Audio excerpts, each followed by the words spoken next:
होता है जब इलेक्शन का समय आता है ना, कुछ पैसे वाले लोग कुछ क्षेत्रवाद के नाम पे टिकट मांगने आ जाते हैं। क्योंकि मैं लेकिन चलो ईश्वर करे, अगर लोगों ने प्यार दिया, साथ दिया, लोगों ने मेरी आवाज पहुंचानी है पार्टी तक, तो अगर टिकट दे देंगे तो हम लड़ेंगे। पार्टी का तो क्या हुक्म सर मत्थे पे, जो कहेंगे हम वही करेंगे। क्या विजन है आपका अपने वार्ड को लेकर? मेरे वार्ड, अब पहले वार्ड नंबर 1 होता था, अब इसका वार्ड नंबर 19 कर दिया गया है। मैंने, हाँ, 19 कर दिया गया है। तो जितनी भी कुछ गलियां मैंने काउंट की थी, मेरे हिसाब से 25 या 30 गलियां बनने वाली हैं। कम से कम मैंने 100 ढक्कन देखे थे, 100 ढक्कन देखे थे, वो ढक्कन लगाए जाएंगे। कई एक दो जगह ट्रांसफार्मर लगने हैं। देखो, उस समय की कोशिश पूरी करूंगा, जितने भी जहाँ जहाँ पर ढक्कन लगने, ढक्कन लगवाए जाएंगे। 2-4 जगह ट्रांसफार्मर लगने हैं, वो हम ट्रांसफार्मर भी लगवाएंगे। ठीक है, जो गलियां कच्ची रहेगी उनके लिए संघर्ष करेंगे कि ये गलियां बने। तो उपस्थित हैं समाज सेवी भाजपा नेता अतुल अरोड़ा जी, जो पिछले कई वर्षों से जनता के बीच में रहकर जनता की समस्याओं का समाधान करते रहते हैं। और अब की बार जनता ने मन बनाया है कि पहले भी इन्होंने पार्षद चुनाव लड़ा, अब की बार फिर भाजपा की टिकट पर चुनाव लड़ने की यहाँ की जनता इनसे अपील कर रही है। आइए करते हैं बातचीत हमारे भाई अतुल अरोड़ा जी, क्या प्लानिंग है और किस मुद्दे को लेकर जनता के बीच में है, भाई अतुल अरोड़ा जी। देखो, जनता के मुद्दे तो मुझे बताने की जरूरत ही नहीं है, आप आसपास देख सकते हैं, मुद्दे ही मुद्दे हैं। आज भी नालियों के ढक्कन नहीं लग रखे। आज भी स्ट्रीट लाइट वाले को फोन करते हैं, मेरे मेन रोड पे स्ट्रीट लाइट खराब थी, 5 या 6 दिन बाद आया, कम से कम मुझे 10 फोन करने पड़े। आज भी हम जब पुलिस स्टेशन फोन करते हैं कोई दुर्घटना हो जाए, 3 या 4 घंटे से पहले यहाँ पर पुलिस नहीं आती। यहाँ पर तो आप कहते हैं ईंट उखाड़ो, मुद्दा ही मुद्दा है। यहाँ पर तो समस्याओं का अंबार है। ठीक है ना, जो आवाज उठाता है वो अपने काम करा लेता है, थोड़े बहुत वो भी चक्कर निकालने पड़ते हैं बार बार, जिसके लिंक है। अरे यहाँ तो मुद्दे क्या है, यहाँ तो मुद्दे ही मुद्दे हैं, बहुत मुद्दे हैं। जिस मुद्दे पे मर्जी, गलियां नहीं बनी, सड़क नहीं बनी, हर एक जगह कूड़ा इकट्ठा हो रखा है। मतलब आज भी मेरे ख्याल से, अब गर्मी आने वाली नेक्स्ट मंथ से देना, पानी की समस्या शुरू हो जाएगी। इनकी मोटर खराब हो जाएगी, मोटर खराब हो जाएगी, अगले महीने से देख लेना। पानी की समस्या से लोग टैंकर पे टैंकर, टैंकर टैंकर, एक एक गली में 4-4 टैंकर आपको एक समय में मिलेंगे। मैंने फोटो में खींच के भी ईओ साहब को, सबको भेज रखी है, मेल पे भी डाल रखी है। लेकिन बस ये मुद्दे तब तक मतलब थोड़ी सी जनता को भी कोऑपरेट करना चाहिए। घर धड़ल्ले से बन रहे हैं, कोई खाली प्लाट है, इमीडिएटली पता लगता है वहां 100 घर बन गए। सरकार भी क्या करे, विदाउट प्लानिंग ये सिटी बनी है। लेकिन मैं डीलरों का भी शुक्रगुजार हूँ कि अगर वो ना होते तो हम गरीबों को घर भी ना मिलता। क्योंकि घर तो फिर करोड़ों में यहीं पर हमें सस्ते मकान मिलते हैं, तभी हमने यहाँ पर ले रखे हैं। पर यहाँ की जनता तो कह रही है अब चाहे कुछ भी हो जाए, अब की बार तो हमने अरोड़ा जी को ही हम यहाँ से एमसी बनाना है। हाँ, कुछ लोगों का सपोर्ट है, मैं तो दिल तोड़ के बैठ गया था। क्योंकि हमने उस समय भाई साहब इलेक्शन लड़े थे, जब उस समय कोई बीजेपी की टिकट नहीं ले रहा था। हमारे बीजेपी के कैंडिडेट हमारे वार्ड से ही बीजेपी छोड़ के कांग्रेस ज्वाइन कर गए, कोई अकाली दल ज्वाइन कर गया। आज वही लोग बीजेपी द्वारा ज्वाइन करना चाहते हैं, क्योंकि अब माहौल ठीक है। हमने उस समय इलेक्शन लड़े थे किसान आंदोलन में, मैं एक मामूली सा कार्यकर्ता था, मेरे पास थोड़े से पैसे जोड़े थे, 1 लाख रुपया जोड़ रखा था। उसमें से मैंने 35 या 40 हजार रुपये अपनी मेहनत की कमाई मैंने इलेक्शनों में लड़ा दी। क्योंकि पार्टी के लोगों ने मुझे हुक्म दिया, आप इलेक्शन लड़ो, हम आपके साथ हैं। चलो कोई बात नहीं, हम पार्टी सच्चे कार्यकर्ता थे, हमने इलेक्शन लड़े। हमने इलेक्शन लड़े, जो मेरी थोड़ी बहुत पूंजी थी वो मैंने इलेक्शनों पे लगा दी। मेरे फैमिली वाले भी नाराज हो गए कि आपके पास थोड़े से पैसे, वो भी लगा दिया। आपको पता, बच्चों की 10-10 हजार रुपए स्कूल की फीस है, मेरी बेटी कॉलेज में पढ़ती है। मतलब चलो कोई नहीं, हम पार्टी साहब ने पूरा स्टैंड लिया, दिल से स्टैंड लिया। हमारे पर आक्रमण हुए, हमारे बैनर फाड़ दिए गए। एक एक बैनर मेरा 200-250 रुपए का बैनर था, और मैंने अपने हाथों से ठोक के लगाए थे उस समय। जब हमारे इलेक्शन का था, मुझे रात को फोन आया, तूने अगर वहां पर अपना बूथ लगाया तो टांगे तोड़ देंगे तेरी। तो मैंने नाडे पे अपना बूथ नहीं लगाया, डर के मारे। फिर भी उस समय भी कुछ लोग मेरे साथ थे, जिन्होंने मुझे कम से कम उसमें 82 या 84 वोटें दी थी, सिर्फ 2 रात की मेहनत पे। तो मैं लोगों का आज भी शुक्रगुजार हूँ, जिन्होंने मुझे उस समय बुरे समय में मेरा साथ दिया, और मेरे साथ खड़े हुए, मेरे मोहल्ला मेरे साथ खड़ा रहा। मुझे बड़ी खुशी है, मेरे मोहल्ले ने मेरा साथ दिया। लेकिन आज भाजपा की पूरे देश में लहर है। हाँ, पंजाब में भी भाजपा का ग्राफ बढ़ता जा रहा है। हाँ जी। और भाजपा भी, मुझे लगता है कि अब की बार आपकी हिम्मत को देखते हुए, आपकी लगन को देखते हुए, अब की बार जरूर आपको मौका देगी। वो चाहती है कि हमारे पार्षद जीते और हमारा मेयर भी बीजेपी का बने। उसको लेकर क्या कहना चाहिए? नहीं, हमारे बीजेपी के सीनियर लीडर बिल्कुल हमारे साथ है, मेरे साथ खड़े हैं। लेकिन फिर भी क्या होता है, जब इलेक्शन का समय आता है ना, कुछ पैसे वाले लोग कुछ क्षेत्रवाद के नाम पे टिकट मांगने आ जाते हैं। क्योंकि मैं बिलोंग करता हूँ पंजाबी फैमिली से। इस जगह पे मेरी कोई पंजाबी कम्युनिटी नहीं रहती, शायद 2-4 फैमिलियां रहती होंगी। पार्टी का जनाधार तो है ना। हाँ, पार्टी का जनाधार है। हमें भी कुछ लोग, बहुत से लोग जानते, जो चाहते हैं, जब मैं घूमता हूँ या सैर करता हूँ, वो कहते हैं रोड़ा जी आप लड़ो। लेकिन लड़ने के पीछे बहुत बाकी पार्टी का पूरा सपोर्ट करेगी तो हम पूरी दिल जान से इलेक्शन लड़ेंगे अगर पार्टी चाहेगी, क्योंकि बहुत से लोग ना पैसे वाले टिकट मांगने आ रहे हैं। लोग मैं देख रहा हूँ बीजेपी हर एक मीटिंग में पहुंच रहे हैं जो कभी पिछले 5 सालों में बीजेपी की मीटिंगों में नजर नहीं आए। वो मैं देख रहा हूँ कुछ लोगों ने संघ भी ज्वाइन कर लिया।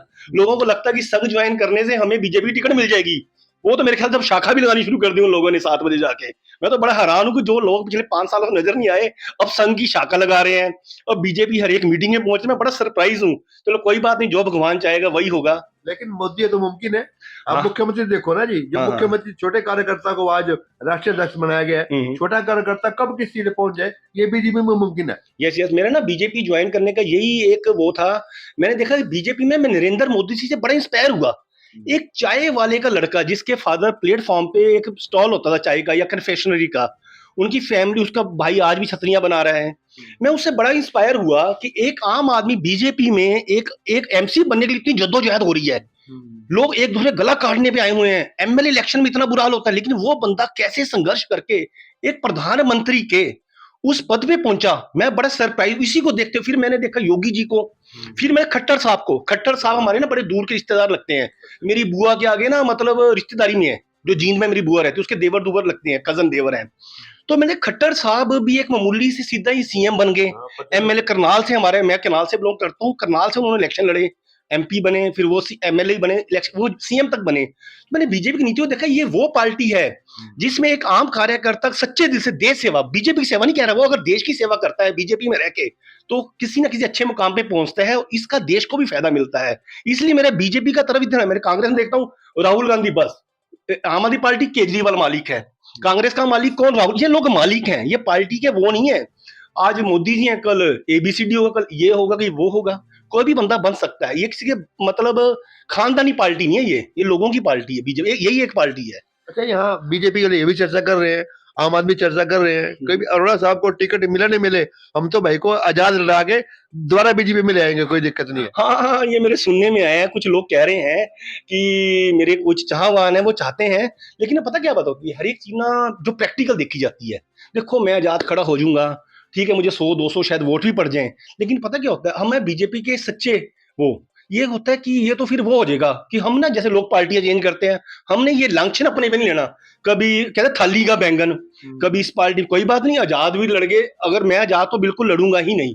देखो ये ना पार्टी को होती है ब्लैक मेलिंग करने वाली कि मैं जी आजाद खड़ा हो जाऊंगा, नहीं है। जनता कह रही है। हाँ, जनता जरूर कह रही है। देखो वो बेचारे हमसे प्यार करते हैं, हमारे सपोर्टर है, वो इसलिए कह रहे हैं, लेकिन हम भी उनको समझाएंगे कि पार्टी ने जिसको हुक्म कर दिया तो कोई दिक्कत नहीं है, उस बंदे को जिताओ। देखो हमने पार्टी को मजबूत करना। अगर आज देखो एमसी सबसे छोटा लेवल है, अगर एमसी से मजबूत होगा फिर एमएलए होगा, ये सिस्टम है। मैं उस सिस्टम को तोड़ना नहीं चाहता, ये सीन है। तो क्या अपील करोगे आगे साथियों से, बीजेपी के साथी है उनसे क्या अपील करोगे आप? बीजेपी के साथी सभी हमारा साथ कर रहे हैं, सपोर्ट करते हैं। मुझे फोन आते हैं, अरोड़ा जी हमने तो बस आपके साथ खड़े हैं, हम आपके टिकट के लिए भी संघर्ष करेंगे, सब कुछ करेंगे, बस आप हाँ करो।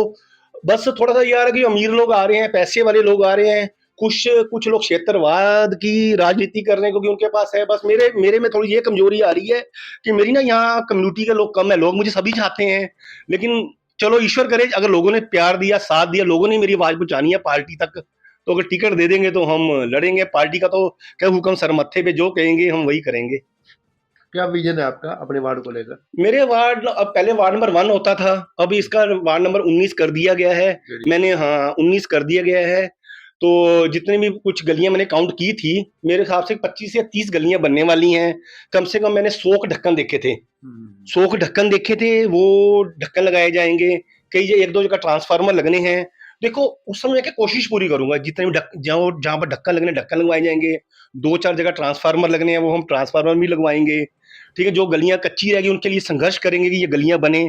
यहाँ का जो भी मेयर बनेगा उसके हम साथ चलेंगे, उसको कहेंगे भैया हम, उसके मुझे पैर भी पड़ने पड़ जाए ना, सपोज करो अगर मेरी पार्टी का मेयर नहीं बनता, किसी और पार्टी के बनता है, तो मैं उसके चरण पड़ जाऊंगा। मैं उससे आर्ग्यूमेंट नहीं। हमारे साथ क्या, वो जो पहले एमसी थे वो थोड़ा सा मेयर, कोई बात नहीं, किसी और पार्टी का, पहले वो अकाली दल के थे, बाद में बीजेपी में आके, पता क्या उनको साथ लेके चलना। क्या हो गया आपस में खुंदक किस बात की? हम नया ग्राम के रहने वाले हैं, अगर किसी और पार्टी का भी मेयर बन गया तो कोई बात नहीं, मैं उनके पैर पड़ दूंगा जी, ये भी वार्ड आपका ही है, आप पूरे नया ग्राम के मेयर हो। यहाँ पर गलियां बनाओ। पहले वाले में ये तो थोड़ी सी बेचारे वो बस कहते हैं पंजाबी बंदा अक्कड़ ही रह गया, अक्कड़ नहीं है। देखो राजनीति में आए हो तो सिर झुका लो, गलियां बन जाए, लोग खुश हो जाते। आज कोई पिछले 5 सालों में काम नहीं हुआ, तो आज उनके लिए गलियों में निकलना औखा रखा उन एमसी के लिए। तो क्या ऐसा क्या कारण है कि बड़े नेता जानते हैं आपको, गिल साहब भी आपकी प्रशंसा करते हैं? हाँ हाँ, मैं गिल साहब, हाँ बस गिल साहब का तो एक स्वभाव ही ऐसा है, बड़े पता नहीं उनको भगवान को इतना नरम दिल स्वभाव सबसे अच्छा मिलते हैं, हमारी भी प्रशंसा करते हैं। चलो मैं गिल साहब का भी धन्यवाद करता हूँ, अपने सीनियर लीडर्स का भी हमें प्यार करते हैं, वो तो बड़े लोग हैं।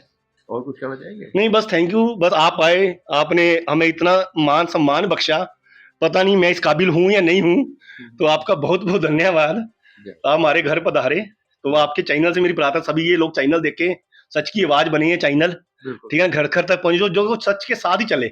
मुझे बड़ी खुशी हुई, आप लोग आए, आप एक्सपीरियंस लोग हैं, मुद्दे उठा रहे हैं। धन्यवाद भाई साहब, आपका बहुत बहुत धन्यवाद।